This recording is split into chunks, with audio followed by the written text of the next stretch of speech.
sir.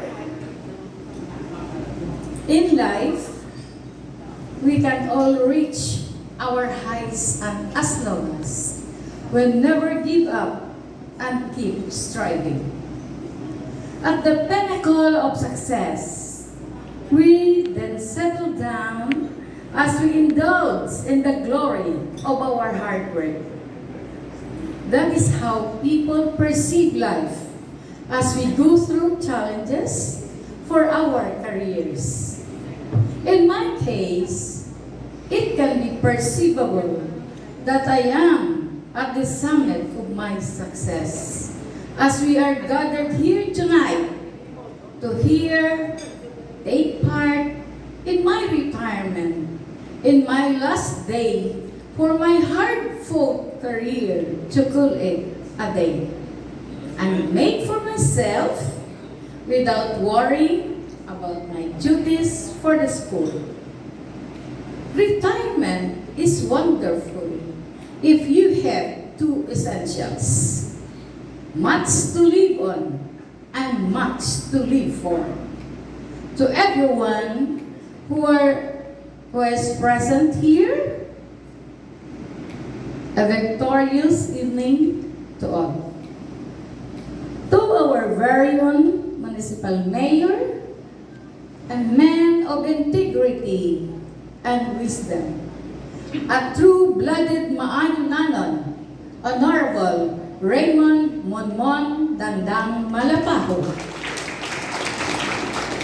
Of course, our good chief, also a Maayunanon, an epitome of good leadership, Dr. Marlon P. Destresa and family, Ma'am Glenn and the kids there, the debonair lady, ang maayon to Dr. Colin Bernales and her behalf, we have retired policeman Juan Bernales, to my friend, a retiree, a relative of mine, who joined me to retire, Mr. Anthony, Manuel Anthony Hortensio, and of course, your family. To my partners in the development and enlightenment of quality education in the District of Mayon, my fellow school heads, guests, my family, who are always there to support me in my journey. Ladies and men, good evening. I come before you tonight with a lot of emotions after so much hard work for 33 years serving public schools and 7 years serving private schools at Philmar Christian Institute. Now, this is the time that I have to say goodbye to my service. I never thought that a day like this would come, when I would bid farewell to you. Your support and encouragement during difficult and good times of my administration as principal would mean a lot to me. To become a principal is no small work. It takes dedication, the drive to work for it, a dream that one must be willing to hold on it, and a strong grasp of faith. I held on to these ingredients, which in due time was a recipe for long-term success. It did not stop there, of course. My own pursuit for success is far from end from there. I worked harder, studied more, and grasped a PhD for my own. I always get this euphoric feeling whenever I hear my name with a title at the end. For more 3 decades, I have been fulfilling my role as a principal in several schools. I have offered my services wholeheartedly in order to bring out whichever will be best for any school I have been given responsibility to.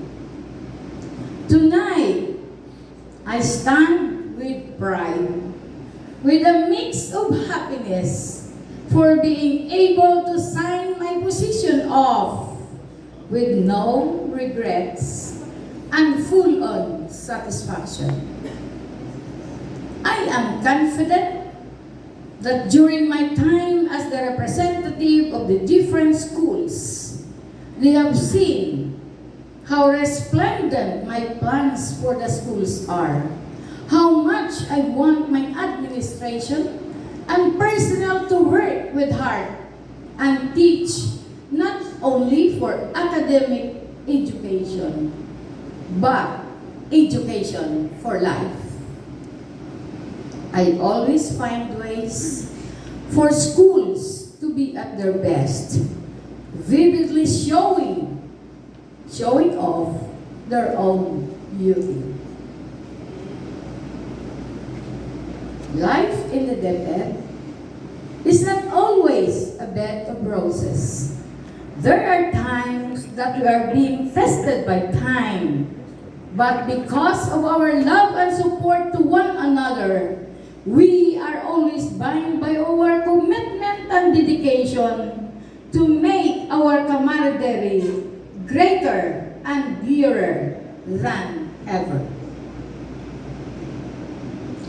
To all the people that I have worked with, all the people that helped me make a difference, all the people that improved me as I continuously share my passion for the betterment of the schools. It is with great honor to be of service to all of you, to help you all, to inspire you to become better versions of yourselves, to become not just a principal of schools, but a principal for the people. May this party of mine send a message to all of you. Continue what has been started. See the best in honest work. And may God be our guide for our journey. I am glad I had rendered service and end it without regret. Let this retirement of mine spell out that I am content with my career. I am now about to take part where happiness is now my first priority and enjoy the rest of my journey in life. Retirement is not the end of the road.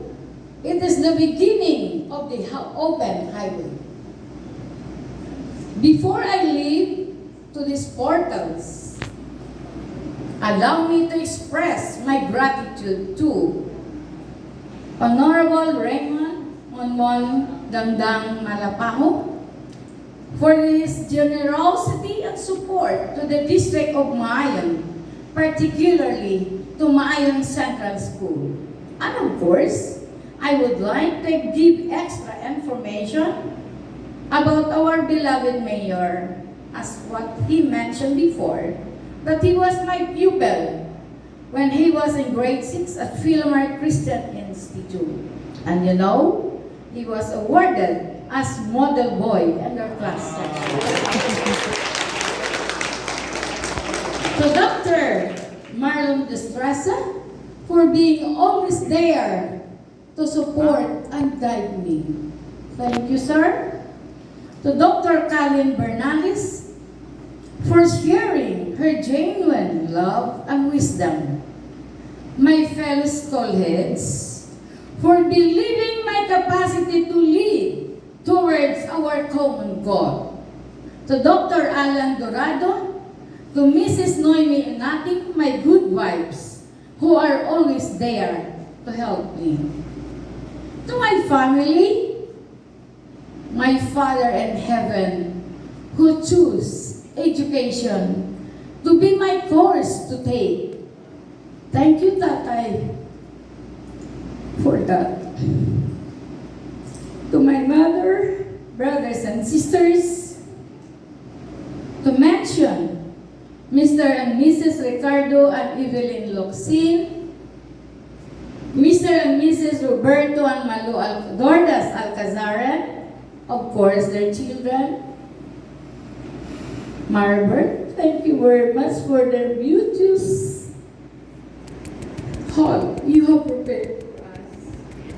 Of course, tumahal, Roberto Jr., or I say, we love you more, no? For their love and always there to help me in my journey.